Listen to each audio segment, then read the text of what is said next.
Sutherland, and I'm the Program Manager at Entrepreneurship at UBCO. I'm here today with Michelle Jones, who is a partner with the law firm of Lawson Lundell.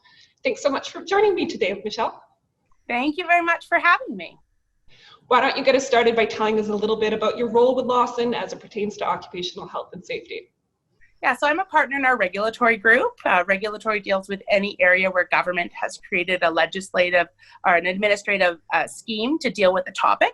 And one of my areas of expertise is occupational health and safety. I help advise employers and workers on how to comply with the requirements of the Workers' Compensation Act and the Occupational Health and Safety Regulation in BC. And I also do similar work in Alberta, the Northwest Territories, and Nunavut. Thank you so much. The BC Workers' Compensation Act states that employers have a duty to provide a safe workplace. What does that mean in the context of this pandemic? Yeah, good question. So Section 21 of the Workers' Compensation Act is actually a very, very general section. What it says is that employers have a duty to ensure the health and safety of their workers and also any other workers working at the workplace where the employer's work is being done. And that's pretty broad. So what it's usually used as a section, in terms of a section, what it's used as, is it's used to fill gaps where there's a particular hazard that's not specifically addressed in the statute or in the regulation. What will happen is WorkSafe BC will provide guidance to employers on added content, and they'll rely on Section 21, which was formerly Section 115. If anyone's dealt with the Act formally, it just changed in April. So they will deal with that section and they will issue guidelines explaining the content. So an example is, about a couple years back, bullying and harassment is not found in the Workers' Compensation Act. Instead, WorkSafe BC has used this section, Section 21, this very general duty on employers to impose certain requirements around bullying and harassment. The same thing is happening for COVID right now. So the legislature doesn't have time to go back and amend the statute or the regulation. So what's happening? It's using WorkSafe BC guidelines to help tie employers' duty to ensure the health and safety of their workers with reducing the risk of transmitting COVID at workplaces. Interesting. So what are the repercussions for an employer who breaches that duty?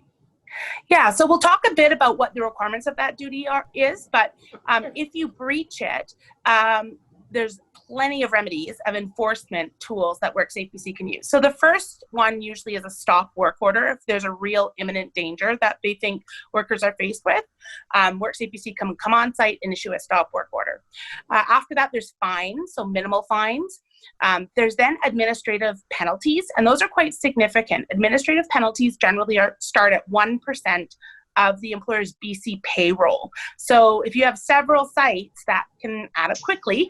The maximum for a penalty, though, is just under $680,000. I believe it's $674 something right now.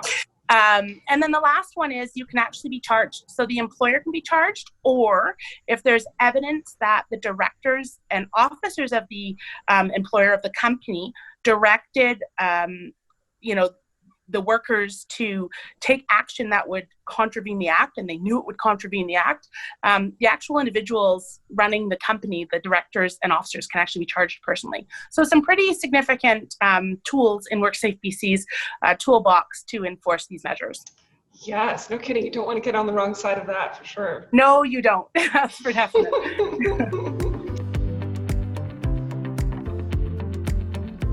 The WorkSafe BC is requiring every employer to have a COVID-19 safety plan in place before reopening. What do employers need to think about in order to provide a safe workspace for the returning employees?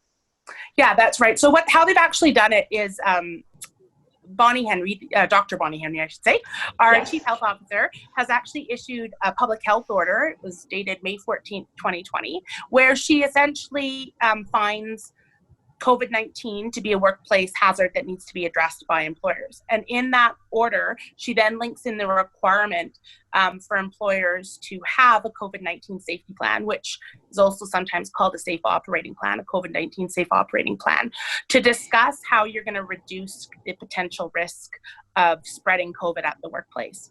And so you've got to have this plan in place. It has to be posted on your website, not only for your workers to see, but for visitors to your work site to see, to decide if they want to come into your work site or not. And workers have to be trained on it so that they understand what's required of them.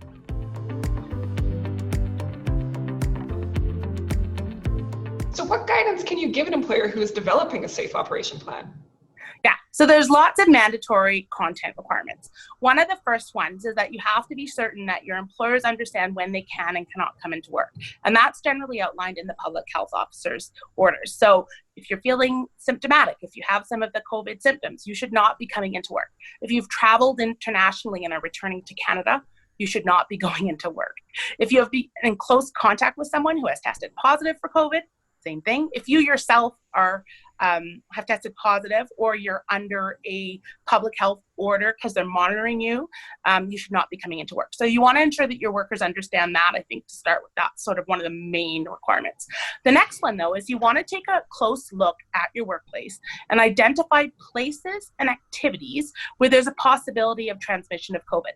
And that can be between worker and worker, or it can be with a customer to a worker, or vice versa. And so you really want to go through your workplace and say, okay, where is there potential for that to occur? And in particular, we know that COVID has spread close personal contact, so within that 2 meters. We also know that surfaces that are touched frequently as well are a point of potential transmission. And so employers should go through, starting with how would a worker start their day getting into your workplace, and identify each of those places and activities that you would do throughout the day, and then decide what controls you can put in place. And when putting in those controls, or when considering those controls for each place and each activity that you've identified, you want to consider the hierarchy of controls. So what that does is say, first and foremost, is there any way we can eliminate the risk? So eliminating the risk would be ensuring social distancing. If you can keep that 2 meters apart, then there's no risk, right? The second one is so you want to put in place social distancing requirements. The second one would be if you can substitute. Now, substitution really doesn't apply in the case of COVID. In the hierarchy, it means substituting the risk. And here you can't really substitute the COVID risk. So we go down the list. The next one's engineering. And that's why you see those plexiglass barriers now between customers and workers at grocery stores and any other retail outlets. Yeah. Should you be doing the same thing at your workplace? Are there, if you can't space out your cubicles, if you've got workstations that are very close together, should you consider putting in those types of barriers? Next down the list after engineering controls is administrative controls. Administrative controls are policies where you're trying to influence behavior of workers or customers or visitors to your workplace. So it can be something like hand washing policies. When are you going to mandate your workers that they have to wash their hands? On arrival into the workplace, before lunch, after lunch, before they leave the workplace. Can also be things like directional arrows. If you have a big office where people are going to have to pass each other and there's not enough room in the hallway, then you may want to consider putting some directional arrows so that they have to go around the floor the same way.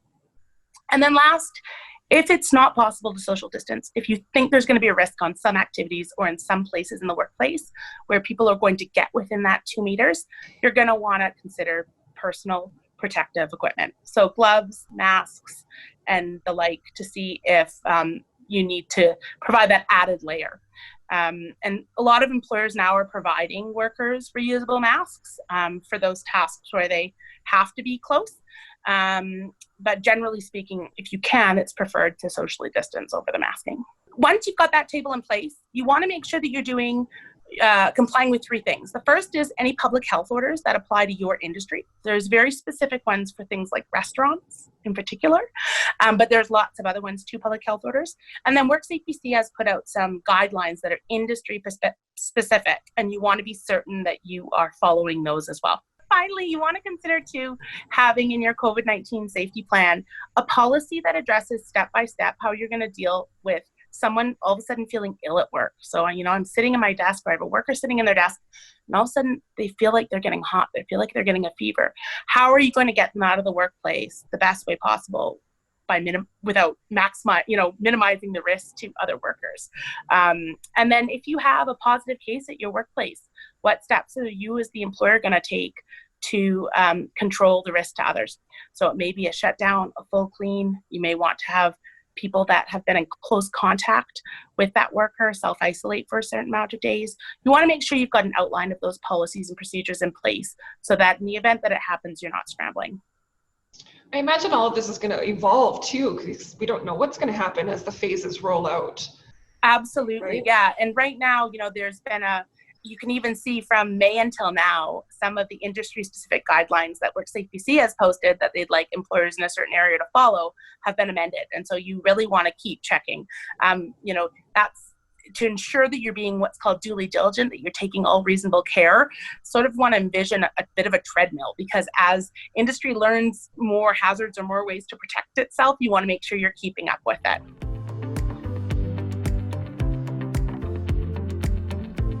So some of our ventures are new to the business world, and some have been around for a year or two. Having a joint health and safety committee is highly recommended for all companies, and depending on size, required of others. Can you elaborate a bit on what a JHSC is and anything that might have changed or shifted focus due to COVID-19? Yeah, so the acronym stands for Joint Occupational Health and Safety Committee, and you're right. Depending on the size of the company, you will be required to have a representative or a committee. If you have between 1 and 8 workers, it's recommended to have at least a representative or to have a committee. If you have between 9 and 20 workers in British Columbia, you're required to have an occupational health and safety representative. And if you have over 20 workers, so 21 plus, you're required to have a joint health and safety committee. And the difference is this: the representative is one person. So employers are required to have all workers, so that's anyone without managerial functions, come together and by secret ballot elect one of their peers to stand as the representative. And that person really acts as liaison between the workers and the employer on health and safety issues. They're also involved in workplace inspections. So regular inspections to make sure, to identify hazards at the workplace and to make sure that controls and protocols are in place to address those hazards. The committee has the same function, so for 21 plus workers at a work site.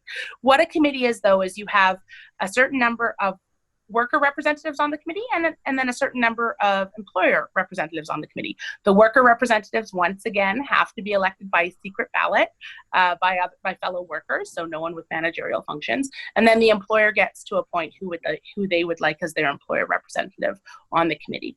The committee has to meet regularly, monthly, and to discuss health and safety issues and to carry out any investigations into unsafe work conditions or into injuries that have occurred at the workplace. Right. So and in the COVID-19 context, this hasn't changed. This has always been a requirement in British Columbia, but it's taken on a bit more of an importance lately because this is so fast moving, like you said, addressing COVID in the workplace. How do we impose those controls? What do we do about it? The industry standard is changing. WorkSafe BC is constantly coming out with new guidelines. Same with the public health order. Because of that, there is a real focus on ensuring that, one, workers are aware of who their health and safety representatives are, whether that be the single representative at the workplace or whether it be their representatives on the committee. And two, WorkSafe BC really wants to make sure that the workers, through the representatives, are involved in deciding how to treat and how to address the risk of COVID in the workplace. And that really brings confidence on the worker side that they feel that the employer is hearing them and doing what's necessary to protect them. So would you imagine these meetings are occurring more than monthly right now? Yeah, a lot of our clients, we're seeing that it is. We're also seeing that there are, in addition to the regular health and safety meetings that are usually held monthly, we're seeing that some employers are choosing to do, a call-in every 2 weeks or kind of on the off to discuss just COVID issues because it is becoming so dominant and so focused on that right now. Although those other hazards that you have at your workplace don't go away, but because this is so intense right now while we're reopening workplaces, it is being given a little bit of extra attention. If you're going to have workers working from home, there's new hazards that come out in the home that may not be the same as what was in the workplace. And so employers that do have a large number, even if you've got one worker working from home, you now have to have a work from home policy, and WorkSafe BC is checking this to ensure that, one, workers understand that they're still working while they're at home. Two, that they identify any potential hazards like ergonomics, go through the checklist, ensure that you've got a proper desk, a proper chair, that you're not going to be having any injuries as a result of your long hours spent at home at your desk. And three, also making sure that employers and workers understand that just because you're working from home doesn't mean that WCB benefits stop. So if you are injured at home, working at home, and the injury was caused by the work you're doing at home, there's potential there for WCB coverage, for Workers' Compensation Board coverage for the worker. And so, you really want to ensure that your worker understands that, and that you guys understand when the protections that are needed to safely work from home.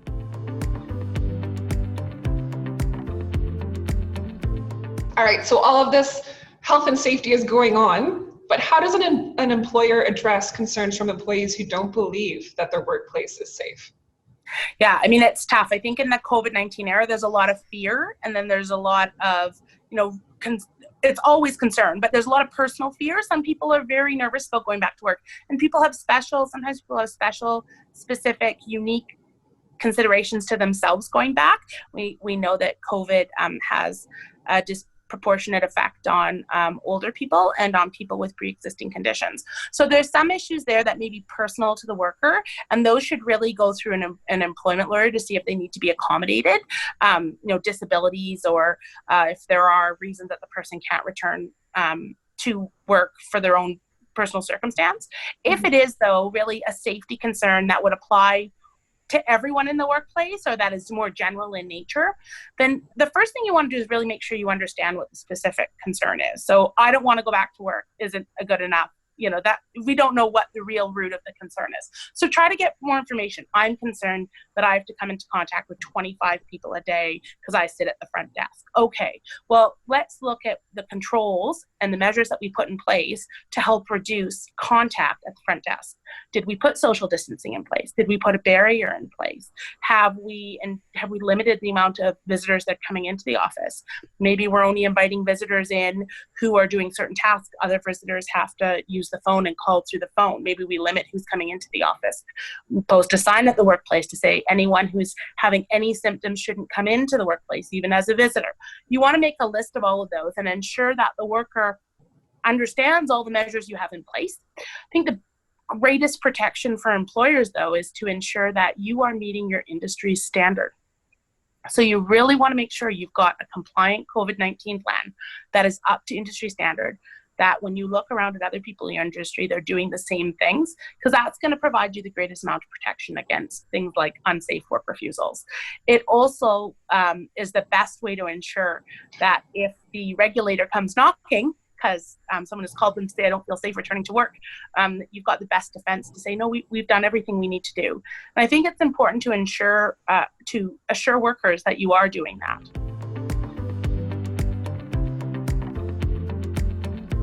So you have a compliant plan in place, you've checked all the boxes. What does an employer do if a worker still refuses to come back to work because they feel it's unsafe? Yeah, so at the end of the day, workers under the Workers' Compensation Act do have a right to refuse to work if they feel that the work presents an undue risk to them, so if it's unsafe. First, how this usually rolls out is they will either refuse to come in at all to the workplace, or they'll come in, and then once they see the unsafe task or unsafe activity, they will then simply say, I'm not doing that, I'm not working. The first thing is it's usually a verbal refusal, and what you're required to do under legislation as the employer is to identify the specific concern and then to address it. So to say, as I understand, your concern is X, and here's what we're doing in response. Now, it can be things that you're already doing, so really you're reassuring the worker steps that you're already taking. If the worker continues to refuse and says, I don't think that's good enough, I still think there's a risk, then you're required to undertake an investigation. And that investigation should be overseen by, should be involved with the worker that's refusing, and also either your joint occupational health and safety committee, or if you're a smaller workplace, your representative. And they should be involved in understanding and looking at the concern, and then also looking at what are the controls you're taking, and are there any additional controls you could take to address the specific issue.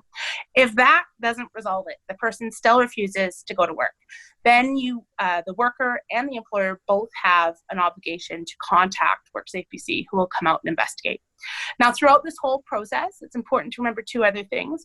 One, if there's other work that you can provide the employee, so if it's a specific task they're refusing, but there's other work you can provide them at the same pay level, then you're encouraged to do that. You're not allowed through any of this process to discipline the employee for having raised the safety concern. So you want to be mindful of that. And the definition of discipline is very broad. And then the last one you want to remember is if it's a fairly specific concern and you're going to have someone else, so another worker, undertake that task, depending on the circumstances, you may want to consider whether or not you need to advise the worker that's coming in to undertake that task of the unsafe work refusal so that they can make an informed decision on whether or not they feel comfortable undertaking the work.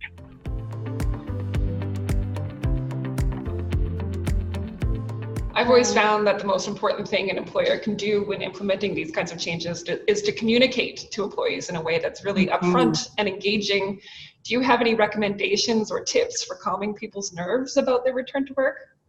Yeah. So again, I think the best thing you can do is you can ensure you're compliant, not only with the minimum standards set by the law, that is the industry guidelines from WorkSafe BC and the public health orders, but you also want to make sure that you are meeting the industry standards. So if there's things that are recommended in your industry, take a serious look on if you can implement those, because I think that it puts you above, you can say these are added things that we're doing above the minimum requirements. But in terms of communication with workers, I think the best thing is to ensure that your Joint Occupational Health and Safety Committee and your representative are involved in creating these controls and addressing the concerns, because those workers usually are doing the exact same job that's being refused. And so you want that worker buy-in. I think you want to be candid with your workers, and you want to take any concerns that are raised seriously and not just brush them off. You want to understand the concern, and you really want to put together a well-formulated response outlining everything you're doing to address that concern. And at the end of the day, it's not enough. And I think employers can take comfort in the fact that they've got a compliant plan that is up to industry standard, and that if it goes to challenge from a worker who just simply doesn't feel unsafe, the likelihood is if those things are in place, that it's probably a subjective feeling as opposed to a really objective concern. I guess the last thing too is keep your workers apprised of any changes to your policies and procedures. It's a good idea at the beginning, once you've got your COVID-19 draft safety plan, to circulate it to workers for feedback, or if you think going to your committee is sufficient, then once it's finalized, circulate it to them, even by email, to those that are working from home, and have them, send around the voting button with it and have them confirm that they've read the entire thing, understand it, and will comply by it. You really want to make sure that workers understand the importance of this, and that at the end of the day, it's really critical to the employer to protect the health and safety of their workers.